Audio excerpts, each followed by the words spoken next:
तर असं काहीतरी तुम्हाला अनुभवायचं असेल तर नक्की तुम्हाला गावी जावंच लागेल. इकडे आम्ही सगळं आवरून बाहेर उभारलेलो, कारण बाकीचे सगळे गेले होते शेताकडे. शेतीची कामं आता सध्या चालू आहे. ऊस गेल्यामुळं शेतीची काम चालू होतं. मी पण जाणार होते थोड्या वेळाने. तर ही आहे घराच्या साईडची बाजू. आता इकडे पण आमची शेती आहे. हे गवत आहे जे वाळवून ठेवलंय. ते जनावरांना वापरतात.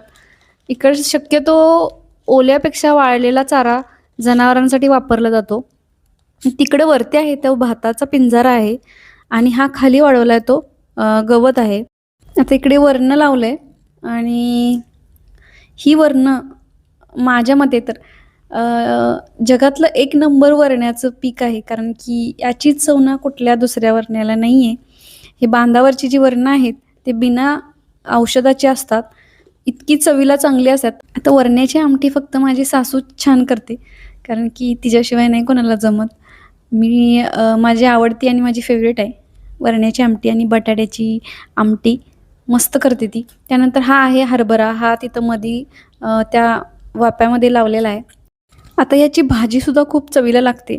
वरचे छोटे-छोटे कट करून त्याची भाजी केली जाते आणि हरभऱ्याची भाजी ही सगळ्यांनाच खूप आवडते. आता हा आहे भांबुर्डा. याचा आयुर्वेदिक तसेच पोपटीसाठीही यूज केला जातो. जर तुम्हाला त्याची रेसिपी हवी असेल तर कमेंट मला नक्की करा. त्याचा व्हिडिओ तुम्हाला नक्की लवकरच मिळेल आणि जाता-जाता मला माझ्या पेजला फॉलो करा.